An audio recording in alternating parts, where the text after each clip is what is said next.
I lay there, breath unsteady. Skin still burning, I could still feel him. His hands, his breath. The way he tensed when I touched him. If we hadn't been interrupted. If we had just a little more time. My fingers trailed lower, chasing the ache he left behind. Then the door opened. I froze, and there he was. Before we dive in, please take a moment to like the video and subscribe. It helps the channel grow, and I appreciate every one of you. Now let's begin. I needed to get out.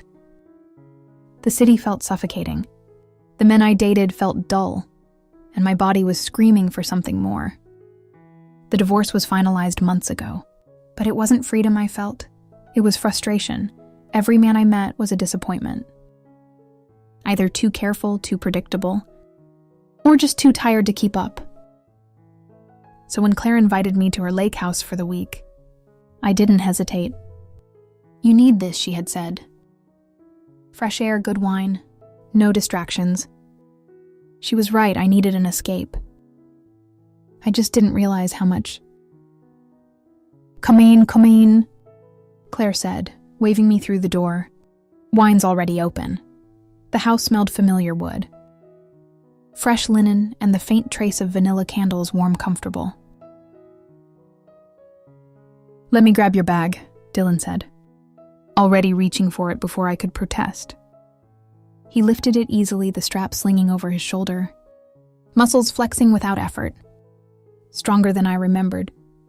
"Didn't realize you'd be here," I said, watching as he carried my things upstairs.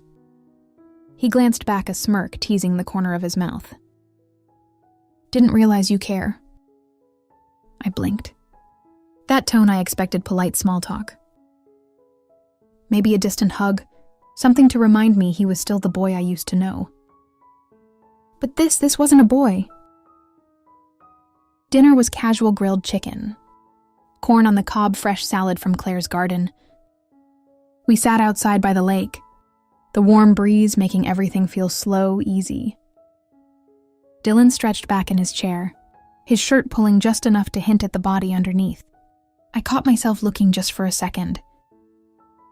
I reached for my wine, taking a sip, pretending I hadn't. "So what's the plan for the week?" Claire asked, cutting into her chicken. I shrugged, swirling the last bit of wine in my glass. "Nothing, honestly. Just needed to clear my head." Dylan smirked, his fingers idly tracing the condensation on his beer bottle. "City life too much for you." "More like city men," I muttered before I could stop myself. Claire laughed that bad. I sighed, shaking my head worse. Dylan chuckled low, the sound almost teasing. "Maybe you're looking in the wrong places." My eyes flicked to his. His expression was unreadable, but the way he held my gaze made something tighten in my stomach. I set my glass down. Too much wine. Too much heat, too much something. Claire's voice pulled me back. "Well, you'll love it here. Nothing but quiet nights and fresh air." I forced a smile, exactly what I need. I wasn't lying. But as Dylan leaned back, his gaze still lingering, I realized I might be getting something else too. The wine was warm in my veins, my body loose, my mind drifting into dangerous places. Dylan leaned against the railing, his shirt stretched over broad shoulders, his fingers lazily spinning his beer bottle, unbothered, confident. I shifted in my seat, pressing my thighs together. God, it had been too long since I felt something raw, something hungry.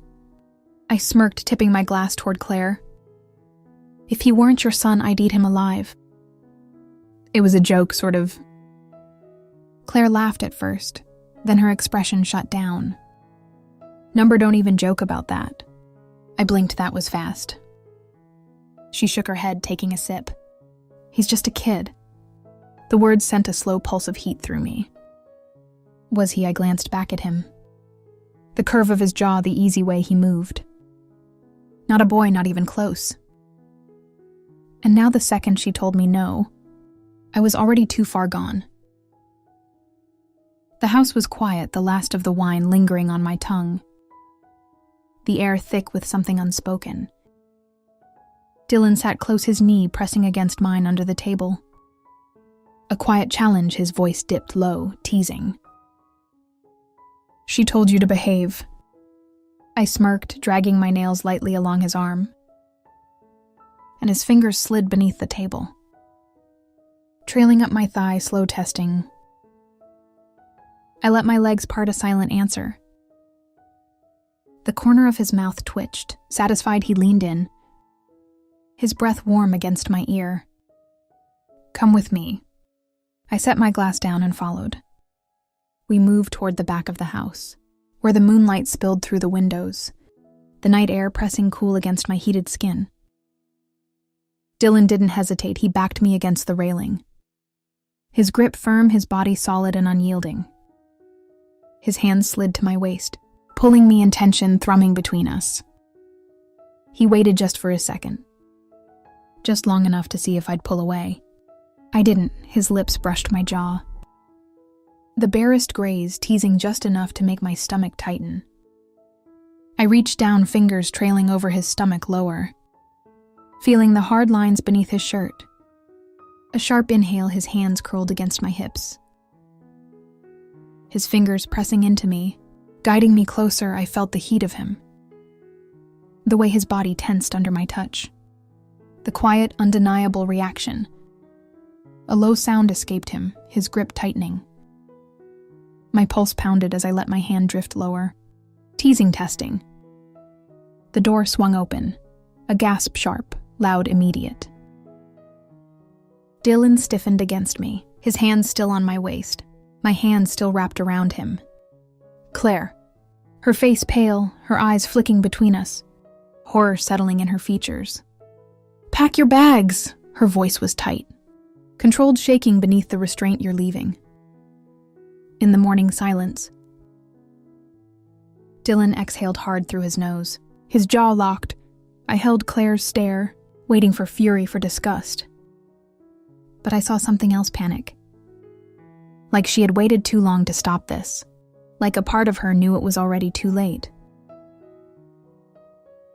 The house was silent, but inside me, everything burned. I lay in bed, my skin feverish against the sheets, my breath uneven. The night air drifting through the open window did nothing to cool the heat pulsing inside me. Every time I closed my eyes, I saw him, his hands on me, his breath against my skin, the way he stiffened beneath my touch before it was ripped away. I clenched my thighs together, but the ache only grew sharper. I had wanted more, needed more. My fingers trailed down my stomach, dipping lower, teasing, imagining what it would have felt like if we hadn't been interrupted, if Claire hadn't walked in, if we had just one more minute to give in completely. A slow exhale left my lips as I touched myself. Light at first, barely there, but enough to make my body shudder. I pictured Dylan's hands instead, stronger, rougher. The way he would grip my thighs, spread them apart, take what we both wanted. A soft gasp slipped out as I moved faster, chasing the pressure, the need curling low in my stomach. My free hand gripped the sheets, my body arching, my mind lost in the feeling of him closer. So close. And then the door opened. Dylan stepped inside without hesitation, his silhouette cutting through the dim glow of moonlight, filtering through the window. He was shirtless, his chest rising and falling with slow, measured breaths. But there was nothing calm about the way he looked at me. He didn't ask if I wanted this. He already knew the answer. He was over me in an instant, his weight pressing me into the mattress, his breath hot against my neck. His hands roamed my body, greedy. "Rough claiming," I gasped as his mouth found my skin, kissing, biting, setting me on fire. I arched beneath him, fingers clawing at his back, pulling him closer, needing everything at once. His name slipped past my lips, breathless, desperate, and it made something snap inside him. He grabbed my wrists, pinning them above my head, his lips hovering over mine, his breath ragged. "You wanted this," he murmured, Didn't you? I didn't answer. I didn't need to. I lifted my hips, pressing against him, feeling how much he wanted this too. That was all it took. Dylan groaned, his grip tightening as he shifted lower, his hands parting my thighs with slow, deliberate ease. My breath hitched, my body already trembling as he took his time teasing, testing, making me ache until I couldn't take it anymore. And then finally he pushed forward. Sinking into me, my head tipped back. A sharp gasp escaping as he filled me, stretched me, set my nerves alight. He moved slow at first, savoring the way I clenched around him, the way my body arched into his, like I had been waiting for this moment forever. Then he lost control. The slow teasing movements turned into something deeper, harder. His grip on my hips tightened, his breath rough against my neck, as he thrust into me again and again and again. The heat spiraled higher, the tension unbearable. I dug my nails into his shoulders, wrapping my legs around his waist, urging him deeper, faster, harder. The air was thick with heat, with the sound of ragged breaths, the soft creak of the bed beneath us, the raw need consuming us both. Dylan's fingers tangled in my hair, his lips brushing against my ear as he groaned, his body tensing, moving harder, pushing me closer, so close. Too close. The pressure inside me coiled tight. Ready to snap, I gasped his name. And that was all it took. The release slammed through me sharp. Overwhelming, unstoppable. My back arched, my body locking around him. Pleasure flooding every inch of me in wave after wave, shattering me completely. Dylan wasn't far behind, his movement stuttered, his grip bruising against my hips as he let go, his groan low and rough as he followed me over the edge. The sun was barely up when I closed the trunk of my car. The lake stretched out behind me, calm and undisturbed, like nothing had happened. Like I haven't spent the night gasping into the sheets, gripping Dylan's shoulders, feeling his body claim mine in a way I'd never forget. Claire hadn't said another word after she caught us. She didn't need to. Her silence at breakfast, the tightness in her jaw, the way she barely looked at me, it said enough. I had lost a friend, but as I slid into the driver's seat, my body still aching, my lips still tingling from his, I knew I'd gained something else, a memory, a secret. In the rearview mirror, Dylan leaned against the porch railing, coffee in hand, watching me go. He didn't wave, didn't call out, just stood there, a knowing smirk playing at his lips.